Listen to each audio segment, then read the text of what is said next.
Afia is innocent. We want her back and we will not rest until we get her back.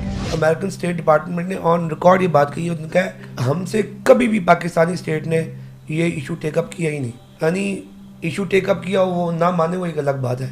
हमने तो कभी officially खत तक नहीं लिखा.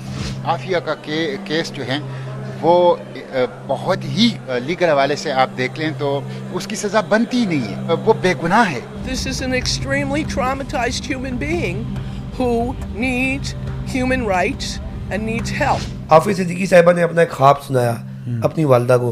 उन्होंने कहा कि उनको ख्वाब में रसूलुल्लाह सल्लल्लाहु अलैहि वसल्लम की ज़ियारत हुई, तो उन्होंने रसूलुल्लाह सल्लल्लाहु अलैहि वसल्लम से पूछा या रसूलुल्लाह मेरा ये इम्तिहान कब ख़त्म होगा. उन्होंने बड़े प्यार से कहा कि बेटी तुम्हारा इम्तिहान नहीं है, ये मेरी उम्मत का इम्तिहान है. You know, they give her 80 years in prison, for goodness sake. She's not going to live for 80 years. She's not eligible to be set free until she's 115 years old. Recently ये जो डॉक्टर आफिया सिद्दीकी का case कितने अरसे से ये pending रहा और लोगों को इसके बारे में कन्फ्यूजन्स भी रही. मतलब बेसिक मैं चाहता हूँ कि कम से कम चलें जो भी आपको उनके बैकग्राउंड के बारे में पता है नहीं पता, क्या हम सारे कुछ पॉइंट्स पे अग्री नहीं कर सकते कि भाई चलें इवन ह्यूमन राइट्स पर्सपेक्टिव में अगर एक औरत को आपने इतने अरसे से कैद में रखा हुआ है, मैं चाहता हूं कि आप थोड़ा सा एक बेसिक ह्यूमन राइट्स पर्सपेक्टिव में बता दें कम से कम what we can all agree on, चाहे वो लिबरल तबका हो, चाहे वो हमारी दीनी जमातें हों, चाहे वो किसी भी आपका ताल्लुक स्कूल ऑफ थॉट से हो, कम से कम can we agree on some basic human rights. मैं चाहूँगा उस सिलसिले में कुछ आप जरूर थोड़ी हमारी रहनुमाई. जी बिल्कुल जया भाई. डॉक्टर आफिया सिद्दीकी 2003 में पाकिस्तान से किडनैप हुई मार्च 2003 में. और उसके बाद इनिशियली जो उनकी फैमिली ने जो बात बताई है कि पाकिस्तानी गवर्नमेंट जब इन्होंने उनसे रब्ता किया तो उन्होंने कहा कि वो हमारे पास है और आप खामोश हो जाएं, जिसकी वजह से वो थोड़े खामोश भी रहे. खैर बहरहाल 2008 में 7-8 में पता लगा कि वो अफ़गानिस्तान के अंदर है, बगराम जेल के अंदर. फिर उसके बाद अचानक से वो उनको अमेरिका शिफ्ट किया गया. अमेरिका में उनके खिलाफ ट्रायल हुआ और फिर उनको 86 ईयर्स की सज़ा सुनाई. अभी अमेरिका जाने से पहले डॉक्टर फौजिया इस्लामाबाद आई थी. Afia is innocent. We want her back and we will not rest until we get her back. इधर इस्लामाबाद हाई कोर्ट में उनका केस था और उनके लॉयर क्लाइव स्मिथ भी साथ थे.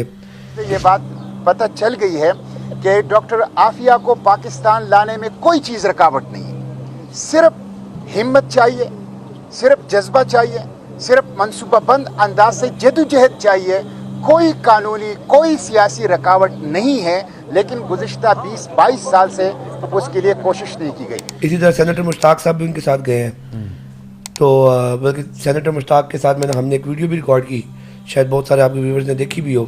डॉक्टर फौजिया सिद्दीकी 20 साल बाद अपनी बहन डॉक्टर आफिया सिद्दीकी से मिलने अमेरिका जा रही है. इस मौके पे मैं कौम से अपील करता हूँ कि वो खुसूसी तौर पर दुआएं करें.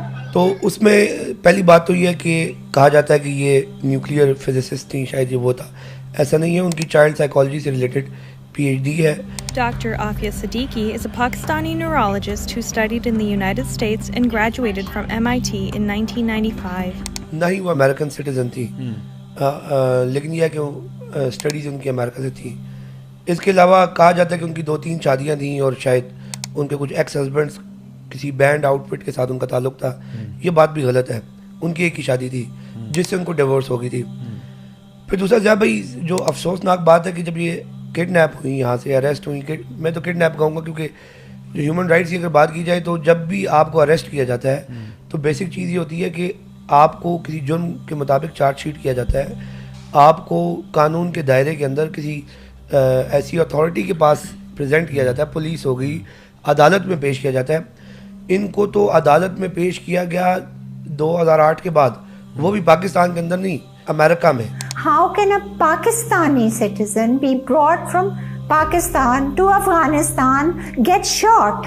पीप बह रहा है जख्मों में से, शीज लागिर हुई हुई है, एंड आप उसको अदालत में पेश करते हैं. एक जज कहता है कि this is a case of rendition, you can't shift one person from one New York borough to another New York borrow.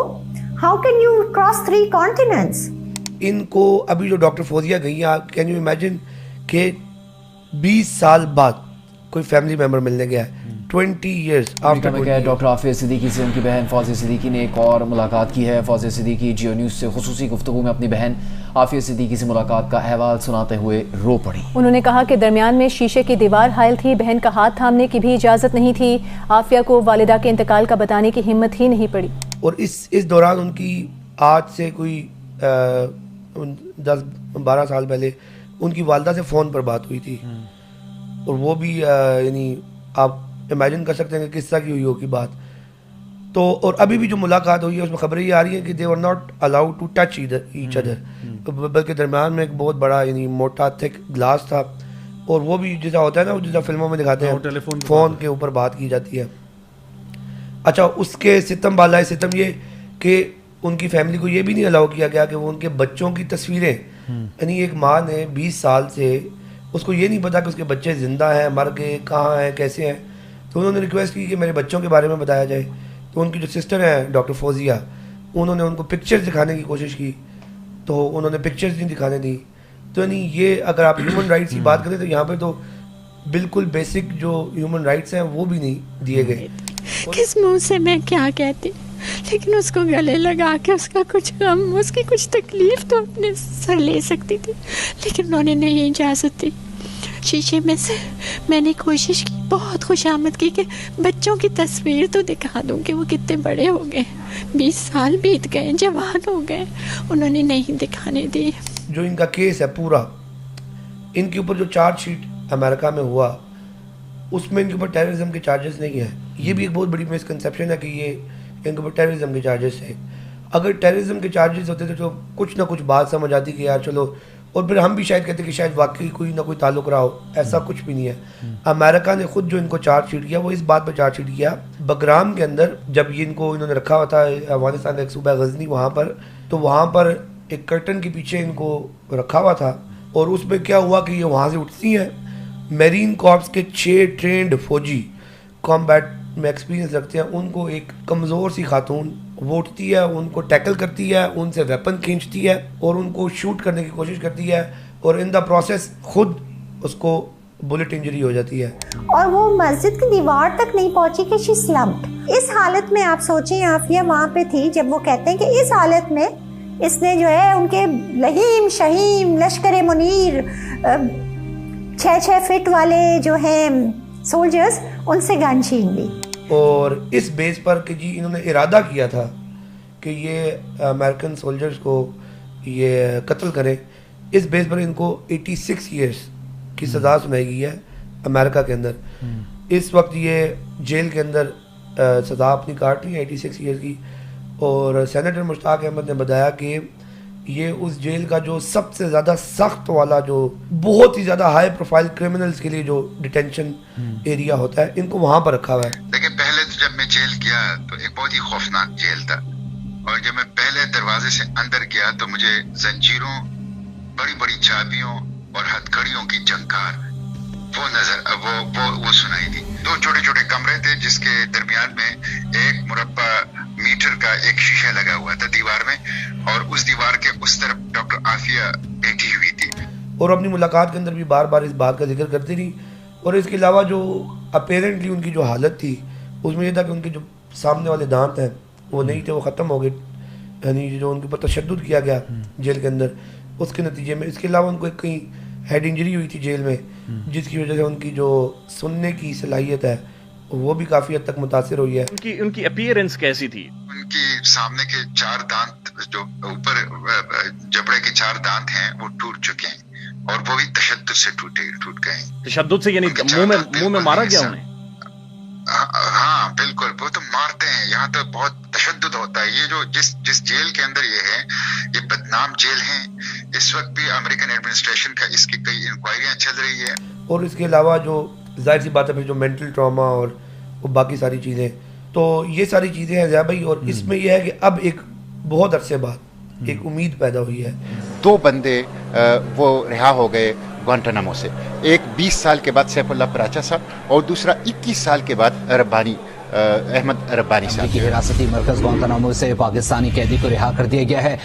Saifullah कराचा आज सुबह पाकिस्तान पहुंच गए हैं। हुकाम ने 2 पाकिस्तानी भाइयों को 20 साल तक बगैर किसी इल्जाम के गुआंतानामो बे जेल में कैद रखने के बाद जुमेरात को उनके वतन वापस पहुंचा दिया गया। तो मैं समझता हूँ उसके बाद हमें बिल्कुल वाज़ेह रोशनी नजर आ रही है कि अगर सीरियस एफर्ट्स की जाए, कॉम्प्रहेंसिव एफर्ट्स की जाए, इखलास के साथ एफर्ट्स की जाए, तो डॉक्टर आफिया सिद्दीकी का केस जो है वो बिल्कुल आसान है कि हम उनको रिहाई दिला सकते हैं। अब हम उम्मीद करते हैं कि आइंदा भी इंशाल्लाह जो वक्त गुजरता है, और मैं समझता हूँ कि कोई भी बंदा जो एक नॉर्मल रैशनल इंसान है ना, मैं तो अभी ये नहीं कह रहा मुसलमान है या पाकिस्तानी है, कुछ भी है, आई थिंक हर इंसान ये बात एग्री कर सकता है कि देखें ह्यूमन डिग्निटी कोई चीज़ होती है।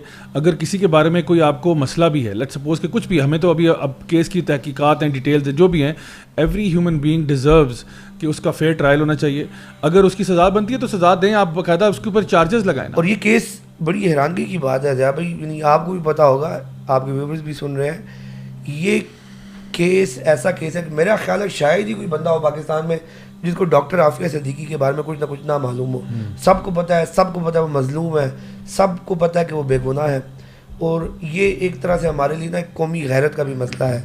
और एक और मज़े की बात ये कि कल फौजिया सिद्दीकी की जो उनकी सिस्टर है, उनकी एक में उनकी जो मूवमेंट है, आफिया मूवमेंट उन्होंने बनाई हुई है, तो वहाँ पर उनका एक बयान लगा हुआ था। वो ये था कि आफिया को तो ये भी नहीं पता कि उनकी वालदा जो है वो फोत हो चुकी हैं, बल्कि उन्होंने बार बार अपनी सिस्टर से पूछा कि वालदा किधर है, वो क्यों नहीं आई, उनका हाल कैसा है। तो वो उन्होंने इंटरव्यू भी दिया एक टीवी चैनल को, उन्होंने बताया कि मेरे में हिम्मत ही नहीं हुई कि मैं उनको बता सकूं। उसने अम्मी का पूछा, मेरे दिल में मुझसे कुछ नहीं कहा गया। मैंने कहा तुम अहमद का सुनो, तुम मरियम का सुनो। मैं उसको यूँ टालती गई, और मैं अम्मी के अम्मी ने कहा था हिम्मत नहीं हारना, अम्मी ने यूँ कहा, अम्मी ने यूँ, अम्मी की बातें, लेकिन मुझसे उससे नहीं बताया गया। तो खैर, तो बहरहाल ये सूरत हाल है। इसमें यह है कि अभी एक उम्मीद पैदा हुई है और कोशिश की जा रही है कि कंपैशनेट रिलीज़ के ज़ुमरे में इनको कर दीजिए। और बहुत सारे लीगल चैलेंजेस भी हैं, मसलन प्रिजनर एक्सचेंज का होता है मामला, लेकिन उसमें बताया जा रहा है कि उसके लिए सिर्फ उन कंट्रीज़ के साथ होता है जिनके साथ ट्रीटीज़ हो। तो पाकिस्तान के अमेरिका के साथ कोई ऐसी ट्रीटी नहीं है कि जिसमें हमारा उनके साथ प्रिजनर एक्सचेंज हो सके, तो लिहाजा आप कोशिश करेंगे कंपैशनेट रिलीज़। और इसमें एक बहुत इंटरेस्टिंग बात जो पब्लिक अवेयरनेस के लिए बहुत ज़रूरी है, तो अमेरिकन स्टेट डिपार्टमेंट ने ऑन रिकॉर्ड ये बात कही है, उन्होंने कहा कि हमसे कभी भी पाकिस्तानी स्टेट ने ये इशू टेकअप किया ही नहीं। यानी इशू टेकअप किया हो वो ना माने वो एक अलग बात है, हमने तो कभी ऑफिशियली ख़त तक नहीं लिखा कि ये एक बेगुनाह हमारी सिटीजन है, इसके साथ ये मामला हुआ है, तो आप इस पर हमें बताएं वगैरह वगैरह वगैरह। तो हमारी स्टेट ने कभी भी ख़त भी नहीं लिखा। तो ये बड़ी एक आप कह लें कि अजीब सी और मायूस कुन बात है। और दूसरा ये कि ज़या भाई, यहाँ पर एक और बात मैं ऐड करना चाहूँगा। बैक इन 2011 जब उनकी वालदा की फ़ोन पर उनसे बात करवाएगी, तो आफिया सिद्दीकी साहिबा ने अपना एक ख्वाब सुनाया अपनी वालदा को। उन्होंने कहा कि उनको ख्वाब में रसूलुल्लाह सल्लल्लाहु अलैहि वसल्लम की ज़ियारत हुई, और तो उन्होंने रसूलुल्लाह सल्लल्लाहु अलैहि वसल्लम से पूछा कि या रसूलुल्लाह मेरा ये इम्तिहान कब ख़त्म होगा। तो जो अल्लाह के नबी थे तो वो उन्होंने बड़े प्यार से कहा कि बेटी तुम्हारा इम्तिहान नहीं है, ये मेरी उम्मत का इम्तिहान है। और मैं ये समझता हूँ वाकई अब हम जैसे लोगों का, और ये मैंने हसल कौम, ये हमारा जो है ना ये इम्तिहान है।